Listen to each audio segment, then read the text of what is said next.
본격적인 가을이 시작되는 10월 첫 주 이렇게 나오셔서 예배하는 여러분들에게 하나님 그 신은총이 함께 간절히 기원합니다.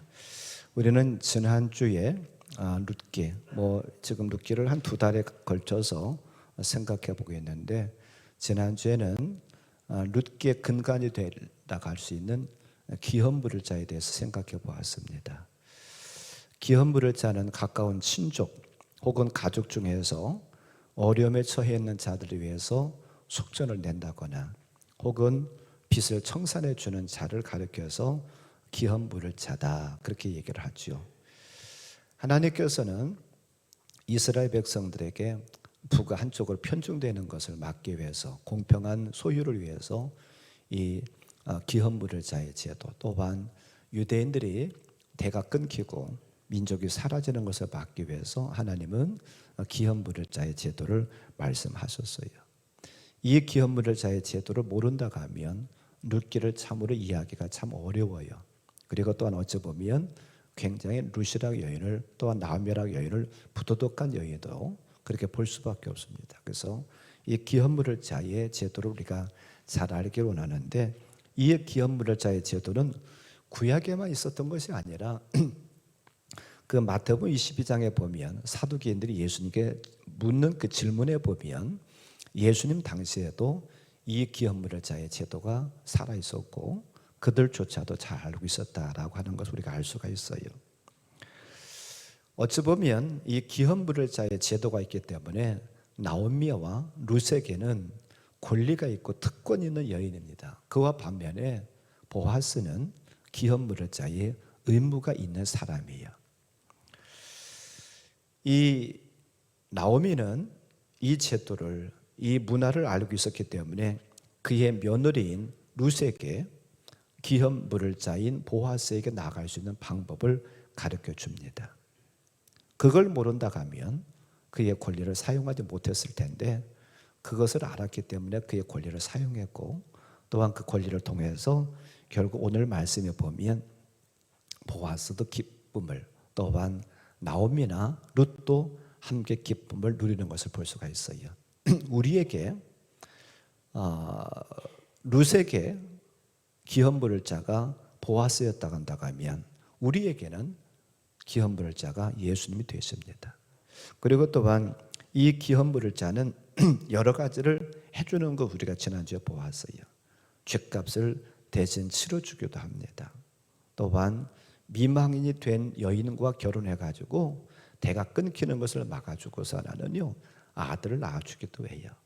또한 빼앗겼던 땅도, 기업도 되찾아주는 역할도 했고, 무엇보다도 원수에게 보복해주는, 특별히 생명을 앗아간 피해 보복자에게 복수해주는 그런 역할까지도 이 기헌부를 자가 해주는 거 우리가 보았어요.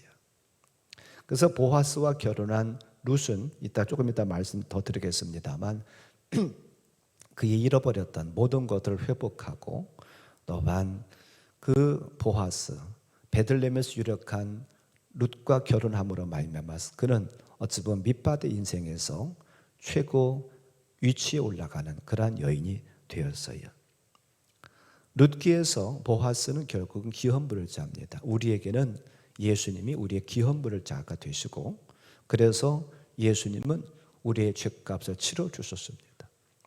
우리의 죄값을 십자가를 통해서, 십자가에서 죽으신, 십자가 흘리신 보혈을 통해서 우리의 죄의 문제를 해결해 주셨어요.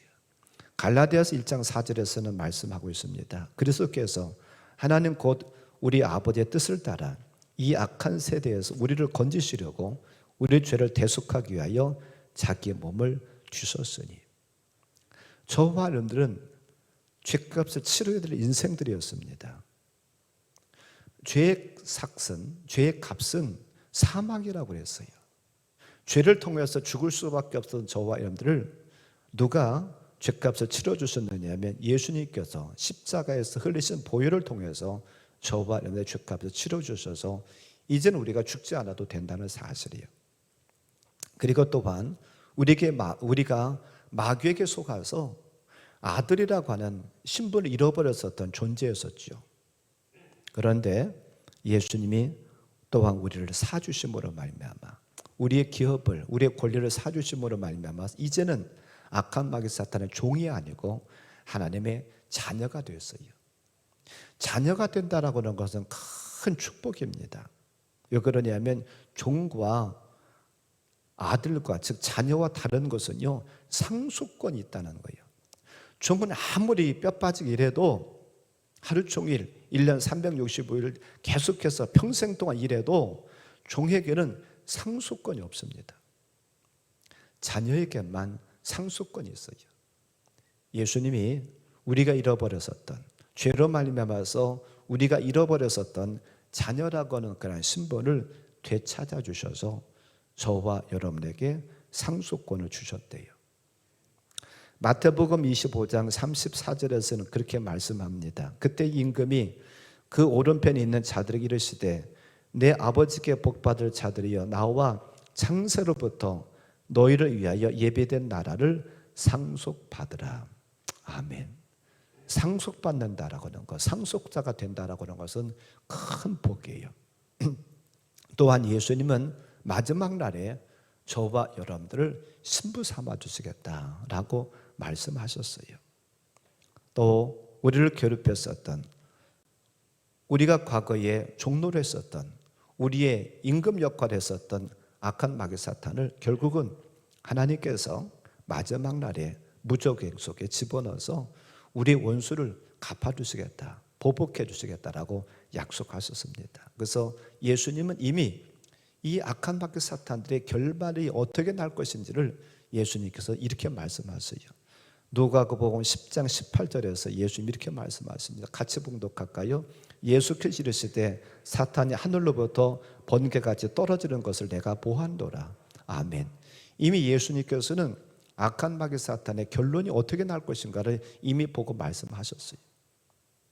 하늘로부터, 사탄이 하늘로부터 번개같이 이 땅에 떨어져서 결국은 멸망할 것을 내가 보았다.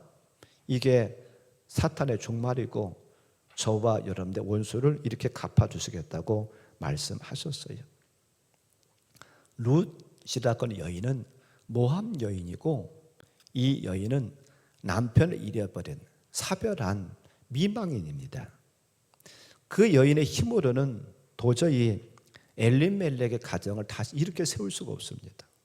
시아버지가 세상을 떠났지요. 그의 남편과 시동생도 세상을 떠났어요. 그리고 남은 것은 시어머니와 자기밖에 남지 않았습니다. 그런데 여인에게는 어찌 보면 엘리멜렉이라고 하는 가정, 말론이라고 하는 그런 가정을 이렇게 세워야 될 어찌 보면 의무가 있습니다. 그런데 그 의무를 자기 힘으로는 도저히 감당할 수가 없어요. 도저히 어떻게 이렇게 세울 만한 힘이 없습니다. 그런데 그에게 누가 찾아오느냐 하면 기업 물을 자 보아스가 찾아오게 되고, 이 보아스와 만나서 결혼함으로 말미암아서 엘리멜렉, 무너졌었던 이 엘리멜렉의 가정, 무너졌었던 말론의 가정을 이렇게 세워요. 그와 마찬가지로 저와 여러분들도 우리의 힘으로는 우리가 잃어버렸었던 그런 권리를 주장하고 어디서 찾을 만한 길이 없다라고 하는 거예요. 우리도, 저와 여러분들도 기업 물을 자 되신 예수 그리스도를 만나야만이, 그분과 함께 해야만이 우리가 잃어버렸었던 모든 것들을 되찾는다는 사실을 꼭 기억하길 바랍니다. 그래서 예수님과 연합하고 기업 물을 자 되신 예수님을 맞아들임으로 말미암아서 우리 모두가 회복되는, 우리 모두가 잃어버렸었던, 소위 말해서 폭삭 망했었던 저와 여러분의 영적인 가정이 다시 세워지는 놀라운 역사가 있기를 주님의 이름으로 간절히 축원합니다. 오늘은 남편에 대해서 좀 생각해 보려고 그래요. 오늘 말씀의 제목을 두 남편, 그렇게 제가 말씀의 제목을 좀 정했는데요. 오늘 말씀에서 좀 오해가 없기를 바랍니다. 남편을 두 명을 두라고 그러는 것인가, 아니면 지금 살고 있는 남편과 이혼하고 다시 재혼하라고 하는 것인가, 그런 오해 없기를 바랍니다. 오늘 또 예배 마치고 가가지고 이혼 서류 들고 가가지고 남편한테 당신 여기 도장 찍어 그러지 마세요. 오늘 그렇게 말씀드리는 것은 아니니까. 그래서 오늘 말씀은 좀 잘 들어야 됩니다. 잘 듣고 집중해서 들으심으로 말미암아 아모처럼 저 사람들이 두 번째 남편 잘 만나서 모든 것을 회복하는 역사가 있기를 주님의 이름으로 간절히 축원합니다.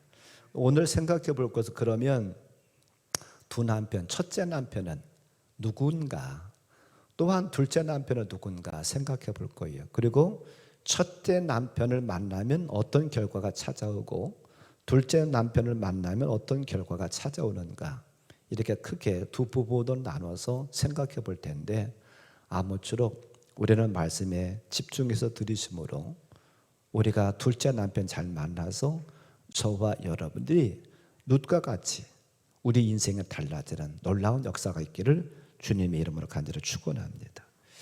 자, 그러면 첫째 남편은 누굴까? 먼저 생각해 볼 것은 남편입니다. 남편.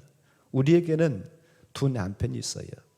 즉 룻에게는 첫 남편이 누구였느냐면 말론이라고 하는 남편입니다. 그게 첫째 남편이었어요. 그리고 둘째 남편은 누가 있느냐면 보아스라고 하는 남편이 두 번째 남편입니다. 여러분들도 지금 남편들 계실 거예요. 육의 남편, 첫째 남편 계실 겁니다. 우리는 남편을 잘 따라가야 됩니다. 남편을 잘 못 따라가면 큰일이 나요. 즉 엘리멜렉 같은 남편, 말론과 같은 남편을 따라가면 어디로 이끌어가느냐 하면 모압으로 이끌어갑니다. 근데 모압으로 이끌어가는데, 모압으로 이끌어가서 어떤 결과가 찾아옵니까? 남편이 죽는 파멸이라고 하는 결과가 찾아왔어요. 성경은 남편에 대해서 영적으로 깊이 말씀하고 있어요. 성경은 첫 남편을 죄로, 아담으로 말씀하고 있습니다. 바울은 로마서 7장 1절부터 3절에서 이렇게 말씀하고 있어요. 같이 한번 봉독하지요. 형제들아, 내가 법 아는 자들에게 말하노니 너희는 그 법이 사람의 살 동안만 그를 주관하는 줄 알지 못하느냐. 남편 있는 여인이 그 남편 생전에는 법으로 그에게 매임받으나 만일 그 남편이 죽으면 남편의 법에서 벗어나느니라. 그러므로 만일 그 남편 생전에 다른 남자에게 가면 음녀라. 그러나 만일 남편이 죽으면 그 법에서 자유롭게 되나니 다른 남자에게 갈지라도 음녀가 되지 아니하느니라. 아멘. 바울은 영적인 것을 부부관계를 통해서 지금 표현하고 있습니다. 뭐라고 표현하냐면 쉽게 말씀드리면 이런 얘기예요. 부부가 결혼해가지고 함께 사는데 남편이 살아있고 아내가 살아있어요. 어찌 보면 법이라고 하는 것으로 서로 묶인 것이라는 거예요. 약속이라는 것을 묶였다는 거예요. 그런데 아내가 있는 남편 혹은 남편이 있는 아내가, 남편이 있는 아내가 다른 남편하고 다른 남자하고 잠자를 했다. 이것은 음녀라는 거예요.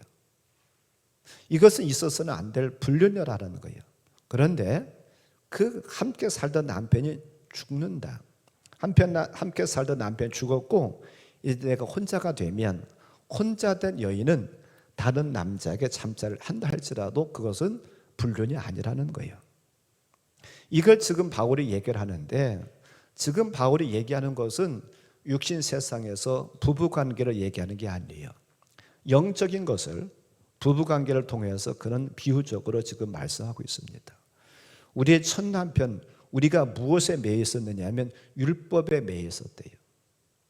우리가 전에 지금 살고 있는 남편을 누구하고 지금 살고 있는 거냐면 율법이라고 남편과 살고 있다는 거예요.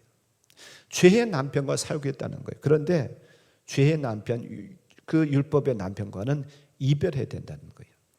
율법의 남편, 죄의 남편이 죽어야 된다는 거예요. 그래야 우리에게 뭐가 있느냐면 자유함이 있다라고 말씀을 하고 있어요. 결국 율법으로 상징된, 죄로 상징된 엘리멜렉은 죽어야 했습니다. 죄로 상징되고 율법으로 상징된 말론은 죽어야 됐어요. 그래서 엘리멜렉과 기럐과 말론이 모압에 가서 결국은 죽습니다. 죄의 남편을 만나면 우리를 어디로 이끌고 가느냐 하면 모압으로 이끌고 가요. 엘리멜렉이 자기 가족들을 다 데리고 모압으로 내려갔습니다. 첫 남편, 죄의 남편, 율법의 남편을 만나면 우리를 모압으로 끌고 갑니다. 그런데 그러면 모압이라는 곳이 어떤 곳이길래 모압으로 끌고 가면 안 되는가? 모압은 한마디로 말하면 세상이고 죄예요. 모압은 다른 말로 얘기하면 악한 마귀 사탄입니다. 모압은 다른 말로 말하면 아담이에요. 창세기 19장에 보면 모압이 어디서부터 나왔는지를 그 근간을 얘기를 하고 있습니다. 아브라함의 조카였었던 롯이 소돔성에 살았어요. 그런데 이 소돔성이 굉장히 죄가 많았습니다. 그래서 하나님께서는 이 소돔성을요 멸하기로 작정을 하셨어요. 그런데 소돔성에 살고 있었던 그래도 롯은 하나님을 섬겼고 또 아브라함의 중보 기도가 있었습니다. 그래서 하나님은 이 롯의 가정은 구원하기로 작정을 하셨고 하나님께 사자를 보내가지고서 하나는요 그를 구출해냅니다. 그러면서 뭐라고 말씀하십니까? 뛰어나와라. 거기서 나오라고 하시면서 절대로 뒤를 돌아다 보지 말아라라고 말씀합니다. 그리고 그 네 가족이 나오다가 그만 롯의 아내는 소돔성을 쳐다보고 말아요. 그래서 그는 성경에서 소금 기둥이 되었다라고 말씀합니다. 이제 남은 것은 세 식구만 남았습니다. 아버지 롯 두 딸 남았어요. 근데 이들이 산에 올라가 가지고 굴에서 생활을 합니다. 근데 이 롯의 큰 딸내미가 작은 딸에게 뭐라고 그러냐면 야 이제는 저 소돔성이 다 멸망해 가지고 우리가 시집갈 남편이 없다. 남자가 없다. 또 어떻게 하면 좋겠냐? 이제 이렇게 하자. 우리 아버지에게 술을 마시게 하고 그분이 술에 취하면 이제 오늘은 내가 들어가서 우리 아버지와 잠자리에서 자식을 낳고 다음 날은 네가 들어가서 자식을 얻기를 하자. 그래가지고 큰딸과 작은딸이 얘기를 합니다. 그리고 실제적으로 그것이 이루어져요. 그렇게 됩니다. 그래서 아버지 롯에게 술을 마시게 하고 큰딸이 동침해서 낳은 자식이 누구냐면 모압이에요.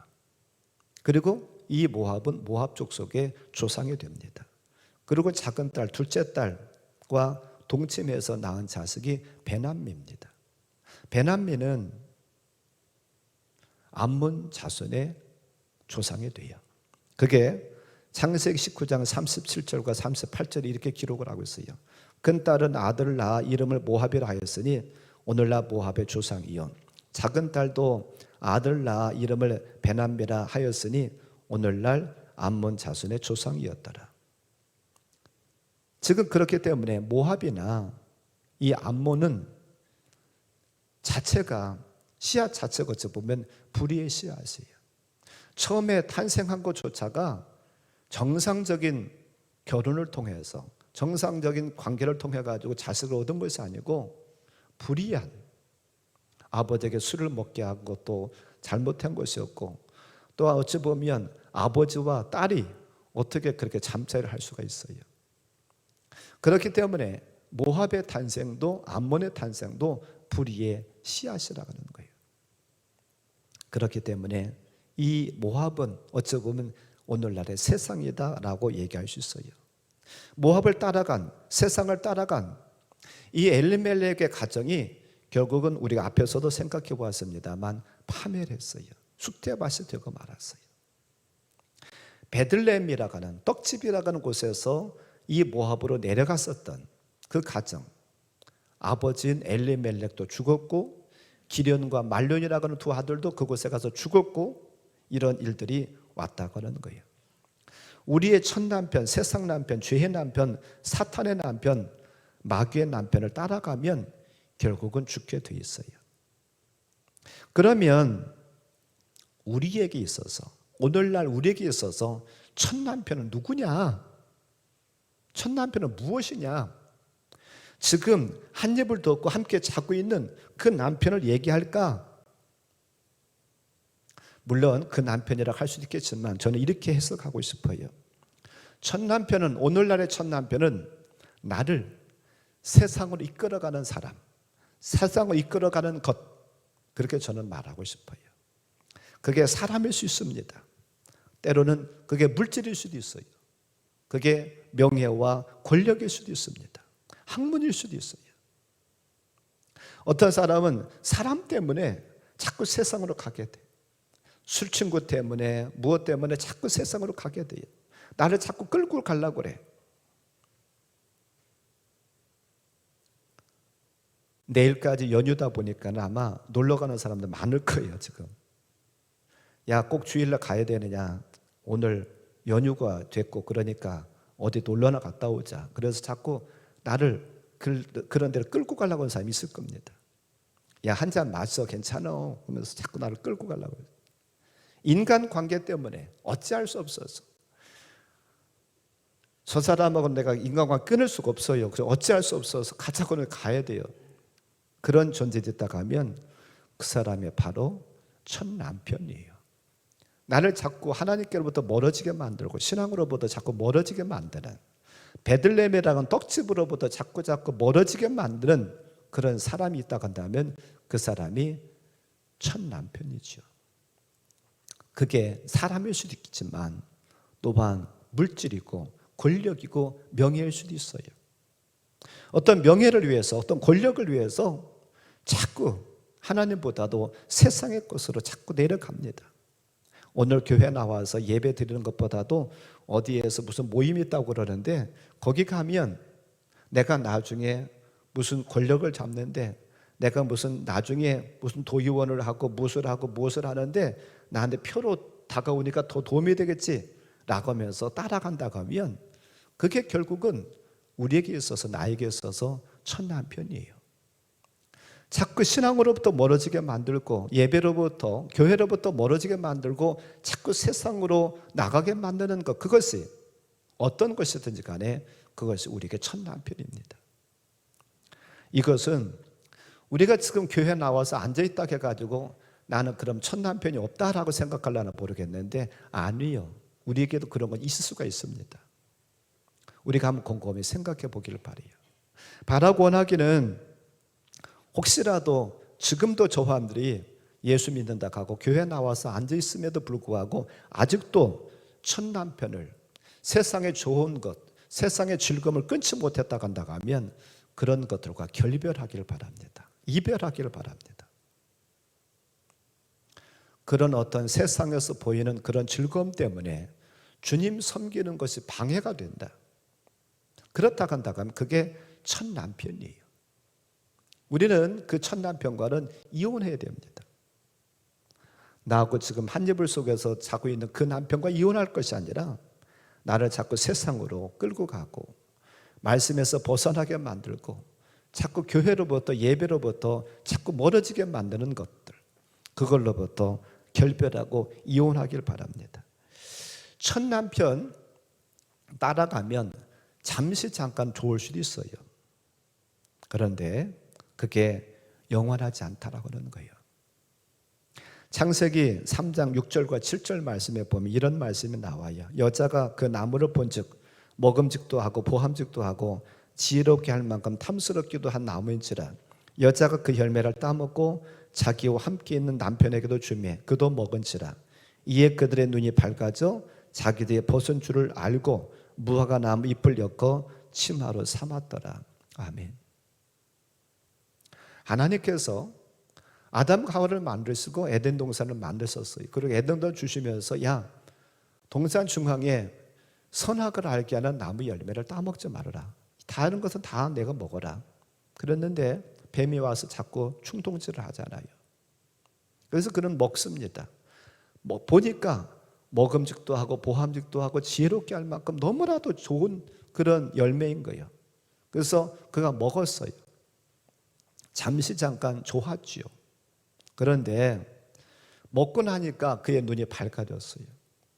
그래서 그의 눈이 밝아져서 제일 먼저 뭘 보게 되느냐면 자기 자신의 벗고 있는 수치스러운 모습을 보게 됩니다. 그리고 자기의 수치스러운 모습을 보게 되니까 그 다음에 그는 어떻게 하고 있느냐면요, 무화과 나무 잎을 엮어가지고 치마를 해서 자기 수치스러운 부분을 가려보려고 해요. 그리고 그는 도망가서 나무 뒤에 숨습니다. 그리고 그에게 결국 찾아온 것은 무엇이냐면 죽음이라는 게 찾아와요. 물론 성경에서 그가 죽었다라고 표현하고 있지 않습니다만 하나님과의 관계가 단절됐습니다. 하나님께서 그를 떠난 것이 아니라 그가 하나님을 떠나서 나무 뒤에 숨어버려요. 첫 남편, 세상 남편, 죄의 남편 따라가면, 아담 남편 따라가면 잠시 잠깐은 좋을 수 있어요. 한 잔 마시면 너무나도 기분이 황홀하고 좋을 수 있을려나 몰라요. 권력을 잡으면 그 권력을 누리기 위해서 얼마나 재밌고 좋을려나 몰라요. 그러나 그것이 얼마 가지 못해서 나의 수치스러운 모습을 보게 만들고, 그게 얼마 가지 못해서 내게 영적인 죽음을 갖다 준다라는 사실을 꼭 기억하길 바랍니다. 그래서 혹시라도 오늘 예배에 참석한 분들 중에서 혹시라도 죄의 남편을, 첫 남편을 아직도 끝까지 붙잡고 있는 분이 계시다가 하면 놓아주길 바라요. 결별하고 이혼할 수 있는 그런 저함들 되기를 주님의 이름을 간절히 축원합니다. 자, 둘째 남편 말씀드리겠습니다. 둘째 남편 룻은 결국은 첫 남편 말론이 죽었어요. 그리고 둘째 남편 보아스를 만나서 결혼했습니다. 둘째 남편은 룻 귀에서는 결국은 보아스예요. 우리에게는 둘째 남편이 누굴까? 예수님이십니다. 우리는 이 땅의 남편, 첫 남편도 소중하지만 가장 소중한 것은 무엇이냐면 둘째 남편 예수님 만나는 것이 굉장히 소중하고 이거 잘 알아야 된다는 거예요. 바울은, 사도 바울 선생님께서는 첫 남편을 만나서 고통 가운데 살아가고 있는 우리에게 중매쟁이 역할을 한다라고 얘기를 하고 있어요. 누구를 중매하려고 애를 쓰냐라고 하냐면 예수 그리스도를 우리에게 중매하기 위해서 애를 쓴다라고 말하고 있어요. 고린도후서 11장 1절부터 3절에 이렇게 말합니다. 같이 읽어볼까요? 원컨대 너희는 나의 좀 어리석은 것을 용납하라. 청하건대 나를 용납하라. 내가 하나님의 열심으로 너희를 위하여 열심 내노니 내가 너희를 정결한 처녀로 한 남편인 그리스도께 드리려고 중매함이로다. 그러나 나는 뱀이 그 관계로 하와를 미혹한 것 같이 너희 마음이 그리스도를 향하는 진실함과 깨끗함에서 떠나 부패할까 두려워하노라. 아멘. 지금도 중매하는 분이 계시겠죠. 중매하는 분이 있을 텐데 요즘은 무슨 결혼 정보업체라고 해가지고 내가 내 이력도 거기다 넣기도 하고 또한 내가 만나려고 하는 이상형을 집어넣기도 하면 이렇게 성사시키는 그런 업체가 있다고 하더라고요. 그러나 그런 업체가 없었을 때는 보통 사람이 중매를 했었죠. 이런 처녀가 있는데 이런 총각이 있는데 하면서 서로 양쪽에 가가지고 신부 그 처녀에 대해서 좋은 얘기하고 총각에 대해서 좋은 얘기 서로 하면서 이렇게 서로 맞춰주려고 했잖아요. 그게 중매쟁이잖아요. 지금 바울은 내가 중매쟁이다라고 얘기를 해요. 누구를 중매시키기 위해서요? 신랑 대신 예수님을 누구에게 소개시키기 위해서요? 처녀대 신부대 우리에게 소개하기 위해서 그는 애쓴다. 나는 중매쟁이다라고 얘기를 합니다. 그런데 잘하는 것처럼 우리가 누구를 만나느냐는 굉장히 중요합니다.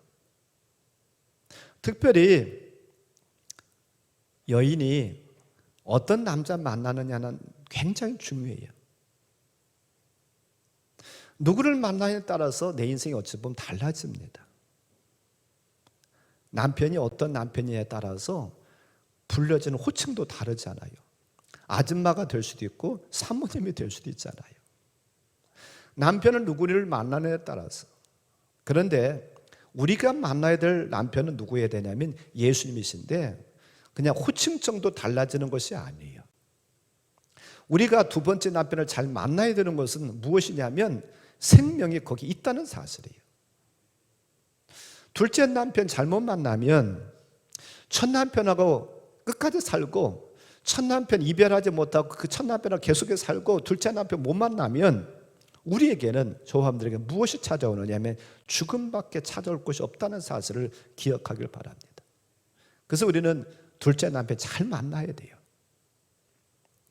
룻이 첫 남편이 죽고 둘째 남편 보아스를 만나서 결혼함으로 달라진 것들이 몇 가지가 있어요.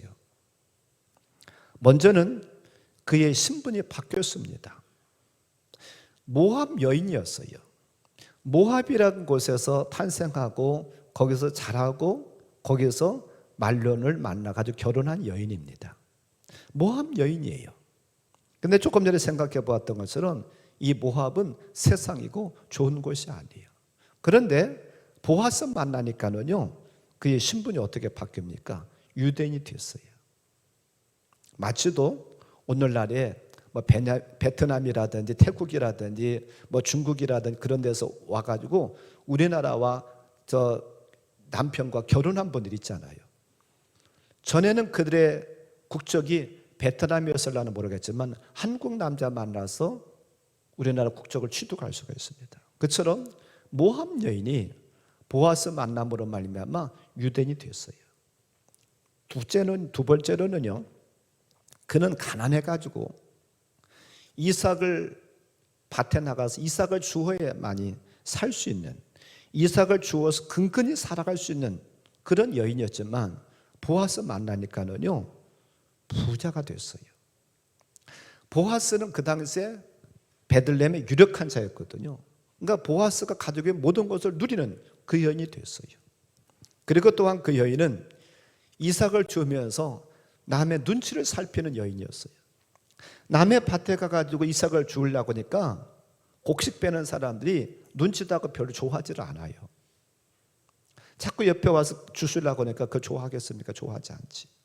그러니까 마치도 종과 같이 하찮은 여인으로서 남의 싫은 소리를 들어야 됐던 여인이었지만 그 여인이 보아스를 만나서 결혼하니까는요, 이제는 내가 다른 사람에게 명령하는 자리로 바뀌었어요. 싫은 소리를 듣고 남의 눈치를 살펴야 됐었던 그 여인이었지만 이제는 내가 그 사람의 눈치를 살필 게 없고 그 사람들 도리어 내 눈치를 살펴야 되고 내가 그 사람의 말을 듣는 게 아니라 내가 그 사람의 명령하는 그런 자리로 신분으로 바뀌었어요. 그리고 가장 하이라이트는 뭐냐면, 클라이막스는 뭐냐면요, 무엇보다도 자식 없이 외롭게 살던 여인이요, 아들을 낳았어요. 이 아들을 낳지 못했다고 한다고 하면 이 여인은 아마 이름도 없이 사라지는 사람에 불과했을 거예요. 그런데 그 여인이 보아스와 결혼해가지고 오벳이라고 하는, 오벳의 뜻은 섬기다라고 하는 뜻을 가지고 있거든요. 이 오벳이라고 하는 아들을 낳았어요. 그리고 이 오벳은 결국은 누가 됩니까?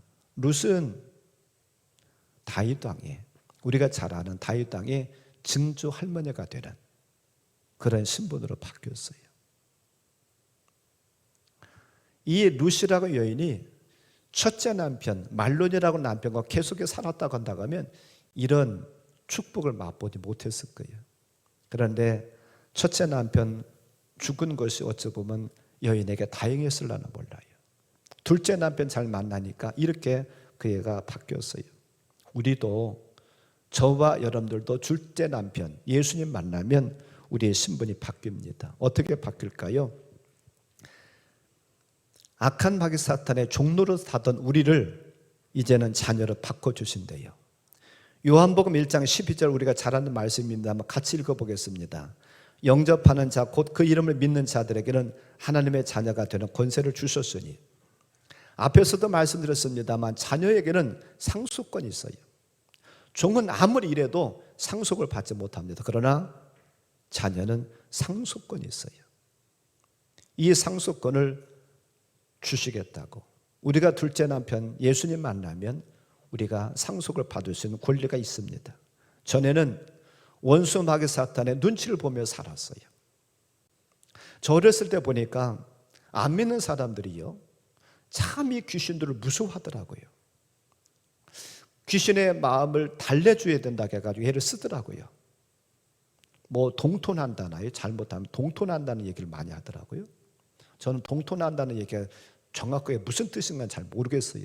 어렸을 때 그런 분위기 자라지 않았기 때문에. 근데 보니까 안 믿는 사람들은 이사할 때도 귀신이 뭐라 그럴까, 해를 끼치지 않는 나를 잡아서 이사하기도 하고, 심지어는 집에다 못을 하나 박는 것조차도요, 아무 때나 못 박더라고요. 우리가 전에는 마귀가 우리의 왕이 돼가지고 이렇게 종로로 다니면서 벌벌 떨고 살던 우리였습니다. 그런데 예수님 만나면, 둘째 남편 만나면 우리가 어떻게 바뀔 거냐고 예수님 말씀하셨느냐 하면, 누가복음 10장 19절에 이렇게 말합니다. 우리의 신분이 이렇게 바뀔 거라는, 같이 읽어보죠. 내가 너에게 뱀과 전갈을 밟으며 원수의 모든 능력을 제할 권능을 주었으니 너희를 해칠 자가 결코 없으리라. 아멘. 전에는 우리가 악한 마귀 사탄이 우리를 해칠까 봐 걱정하며 눈치 살피고 살았는데, 이제는 우리가 그를 밟으며 살 수 있는 권능을 우리에게 주시겠다는 거예요. 눈치 보지 않고 살려도 된다는 거예요. 그뿐만 아니라 예수님 만나면은요, 우리에게 사망이 없고요, 영원히 살면서 보아스가 가지고 있었던 모든 것을 이 룻이 누렸던 것처럼 예수님께서 가지고 계신 모든 것도 우리가 누릴 수 있는 그런 권한을, 그런 권리를 주시겠다고 말씀하고 있어요. 요한계시록 20장 6절에서 이렇게 말씀합니다. 이거 같이 읽어봅니다. 이 첫째 부활에 참여하는 자들은 복이 있고 거룩하도다. 둘째 사망이 그들을 다스리는 권세가 없고 도리어 그들이 하나님과 그리스도의 제사장이 되어 1000년 동안 그리스도와 더불어 왕노릇하리라. 아멘. 룻의 힘으로는 다스릴 권세가 없어요. 룻의 힘으로는 하인들에게 명령할 권세가 없습니다. 그러나 보아스 만나니까 보아스가 가지고 있었던 그런 권세를 가지고 룻이 명령했던 것처럼, 저와 여러분들이 예수님과 결혼하면, 예수님과 함께하면 예수님의 가지고 있는 권세를 통해서 우리가 그분과 함께 왕노릇 할 것이다 라고 말씀하고 있어요. 그뿐인가요? 궁극적으로는 우리가 하나님과의 한 가족이 된대요. 그래서 로마서 8장 14절 15절에서는 우리가 하나님을 아버지라고 부를 수 있는 그런 능력을 주시겠다고, 그런 권리를 주시겠다고 말씀하고 있어요. 무릇 하나님의 영으로 인도함을 받는 사람은 곧 하나님의 아들이라. 너희는 다시 무수하는 종의 영을 받지 아니하고 양자 영을 받았으므로 우리가 아빠 아버지라고 부르짖느니라. 아멘. 우리가 하나님을 아버지라고 부를 수 있는 그런 권리를 주시겠다는 거예요. 하나님과 한 가족이 되게 해주겠다는 거예요. 무엇을 통해서요? 둘째 남편 만나면.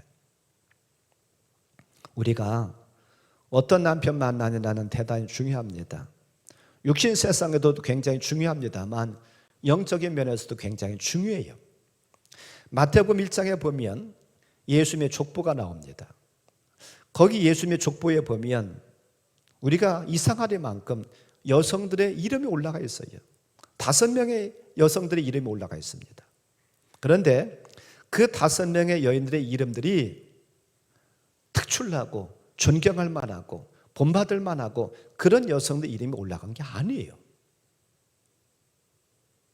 다말이라고 하는 여인, 라합이라고 하는 여인, 룻, 또한 우리아의 아내 바세바, 또한 예수님의 육신적인 어머니 마리아, 이렇게 5명의 여인들의 이름이 올라가 있어요. 다말이라고 여인은 굉장히 부도덕한 여인입니다. 자기 시아버지와 잠자리를 했던 여인이에요. 또한 라합이라고 여인은 가나안 여인으로 이방 여인입니다. 그리고 그의 직업은 기생이었어요. 룻이라고 여인은 우리가 많이 생각해 봤습니다만 모함 여인입니다. 또한 바세바라고 여인은 불륜을 저지른 여인이에요. 자기 남편 놔두고 자기 남편 전쟁터에 나가 있는데 전쟁터 내보내고서 나는요 다윗 왕과 잠자리했었던 불륜녀입니다. 그리고 예수님의 육신적인 어머니 마리아는 물론 우리가 영적으로 생각해 봅니다만 육신적으로 생각해 본다고 하면 처녀가 애를 낳은 여인이에요. 이런 여인들이 예수님의 족보에 올라갔다는 것은 어찌 보면 신기해요. 어찌 보면 이상해요.